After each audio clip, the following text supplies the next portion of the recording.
Eva. As usual, if you aren't subscribed, please click the button down below as well as the little bell if you want to see a notification for every single one of my uploads. If you comment on my video within the first half an hour to an hour of when I upload the video, you'll get an instant reply because I'm going to be sitting there refreshing the comments like I have no life. Alright, so I know that Valentine's Day is quite a while away, but that doesn't mean you can't think about it and plan ahead of time. I thought really hard about what video to do for Valentine's Day, like whether it be cheesy gifts or dates or food.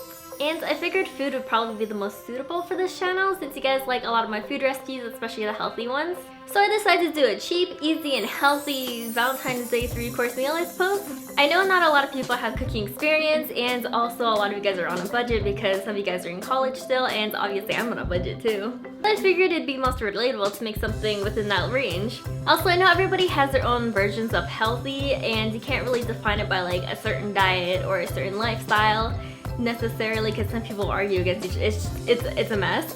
So I've actually given you guys alternatives as I'm explaining some of these recipes. But yeah, I want you guys to comment down below and let me know what you guys are doing for Valentine's Day, as well as what type of other Valentine's Day videos you guys would want me to put up before Valentine's Day. Anyways, I hope you guys like this video, and if you don't have a special someone to celebrate this with or to eat all this food with, then just make it for yourself, because the more food for yourself, the better. So let's just get right into this. Okay, so let's start off with the appetizers, which is mini pizza breads.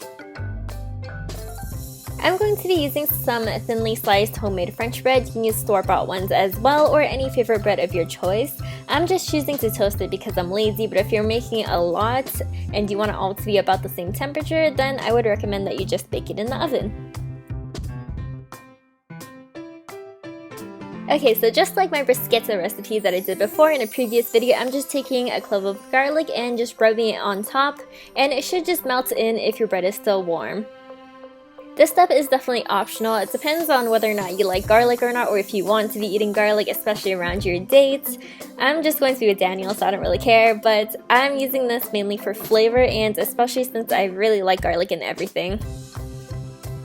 Now we can start assembling the pizza. I'm using red pasta sauce because that's literally the easiest way to go. You can obviously make your own pasta sauce if you'd like out of tomato sauce with some spices, or if you want the healthier route, or I'm not even sure if it's that much healthier, but you can also go the pesto route. I'm not a huge fan of pesto at all, so red sauce it is. And yes, I like it super saucy, so I'm putting a lot of it on. Next up is cheese. You can use regular cheese, vegan cheese, whatever type of topping that you normally like on your pizza. I just chose cheese because it seemed the most classic way to go. Now you can leave the pizza as is, but I decided to add whatever vegetables I had in my fridge. Unfortunately, I didn't have mushrooms, so I just ended up with just some tomatoes and oregano on top for extra flavor. And then finally, just put it in the oven at 350 degrees until the cheese melts. It shouldn't take too long. After that, you are done. I used spinach to garnish because it looked pretty, but I would definitely recommend to use basil instead. Next up is a super simple plain pasta. This is literally what we eat when we're too lazy to make anything. Start off with your favorite cooked pasta of choice, and then add a light drizzle of extra virgin olive oil. Then add some ground black pepper. I chose a slightly more coarse texture just because I feel like the flavor is more prominent that way. After, add a few sprinkles of salt and a squeeze or two of lime juice. Please use fresh lime if you have it because that tastes a lot better, but for some reason the Walmart near our house just did not have limes for a week or two. Pretty much all you're going to do is just mix it around, have a taste, and adjust accordingly. When you're finally happy with the taste, all you have to do is just serve it on a bed of lettuce. I tend to like to season my lettuce with some salt and pepper before I put it on, just because I feel like it's a little too plain without it, but it's completely optional. And then from this point on, you can add grilled chicken, potato wedges on the side, or just be like me and garnish with some more spinach. And then finally, we're going to move on to our last and favorite course, which is dessert. And this was quite the learning curve. You're going to want to start off with a bowl of melted dark chocolate chips. You can melt this over a double boiler or just stick it in the microwave like I did for intervals from 15 to 10 seconds. Then on a sheet of wax paper, put 2 globs of that chocolate onto it to act as a base. Try to space them out fairly far apart just in case a balloon falls onto another. Now take a washed and blown up balloon and roll the bottom half in the dark chocolate as a base. Then take a spoon and spoon on more around the base of the balloon to create a thick wall of chocolate. If the walls are too thin, it will collapse. It also helps if the chocolate isn't too hot, that way it won't just melt off and it'll be easier to control. The chocolate walls need to be thicker than what you see in the video, but when you're done, stand it up in the slightly cooled globs of chocolate and let it set in the fridge. When your chocolate is solid, pop the balloons and slowly peel it away from the sides. If your chocolate walls are thick enough, it won't collapse or break. I find that taking your time and peeling a little bit away from each side at a time is the best method.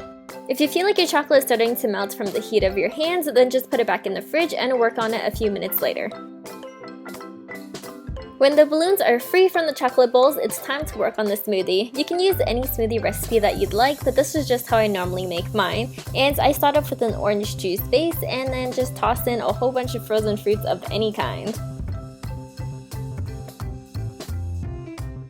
Then just put the lid on and blend it up until it's smooth. Or I guess if you do like it chunky, then I guess you don't have to blend it all away.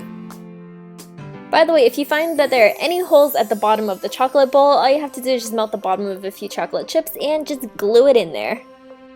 Alright, so now we just have to assemble it, which is pretty straightforward. All you have to do is just put the smoothie in. I like to spoon it so I can control how fluffy I want it to look or how flat I want it to look. And then the last step is pretty much just decorating it to make it look fancy. I'm using spinach again since it's what I have on hand, but mint might make a great pairing with a smoothie. The rest is kind of whatever I could find around my house, which is some sliced bananas and a strawberry that was frozen, but I just defrosted it in some cold water. And that's pretty much it. Hopefully you guys liked this video. If you did, please give me a big thumbs up, as well as subscribe if you haven't already. I will see you guys very soon. Bye!